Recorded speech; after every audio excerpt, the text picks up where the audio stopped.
બંને શખ્સો પાંજરાપોળની સામેની શેરીમાંથી પકડાયેલા છે. સબીર શેખ અને અક્ષય કથરેચા કરીને બે વ્યક્તિઓ પકડાયેલા છે રિક્ષામાં, અને 3 કિલો 965 ગ્રામ જેવા જથ્થા સાથે પકડાયેલા છે. આ લોકોએ બહારથી આ માલ મંગાવેલો હતો. હાલમાં તપાસ તજવીજ ચાલુ છે ક્યાંથી મંગાવ્યો હતો એ બાબતે, અને લોકલ વેચાણ કરનાર હતા એવી માહિતી છે અત્યારે પ્રાથમિક. અગાઉ મગાવેલો છે કે નહીં એ બાબતે આરોપીઓની પૂછપરછ હાલમાં ચાલુ છે. સબીર રહ્યો એમને અગાઉ આર્મ્સ એક્ટના ગુનામાં અગાઉ પકડાયેલો છે.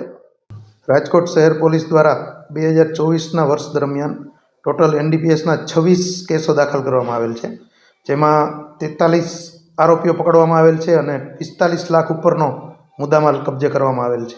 રાજકોટમાં જો એમડી અમદાવાદ તથા મહારાષ્ટ્ર બાજુથી આવે છે, ગાંજો આવે છે ઓડિશા બાજુથી, જે પકડાયેલા કેસો છે એમાં તપાસ દરમિયાન ધ્યાને આવેલ છે એ પ્રમાણે, અને બાકી ચરસ, અફીણ એ બધું રાજસ્થાનથી આવેલાનું જણાઈ આવેલ છે. ગાંજો અને એ વસ્તુ છે એ મોટાભાગે તપાસ દરમિયાન એવું માલુમ પડેલ છે કે જે સ્લમ વિસ્તાર છે ત્યાં વધારે આનો ઉપયોગ કરવામાં આવે છે. યુવાધને આનાથી દૂર રહેવું જોઈએ. અવારનવાર રાજકોટ પોલીસ દ્વારા કોલેજો, શાળાઓ તથા સામાજિક કાર્યક્રમો દરમિયાન, ધાર્મિક કાર્યક્રમો દરમિયાન પબ્લિકને અવેર કરવામાં આવે છે, અને યુવાઓએ આનાથી ખરેખર દૂર રહેવું જોઈએ.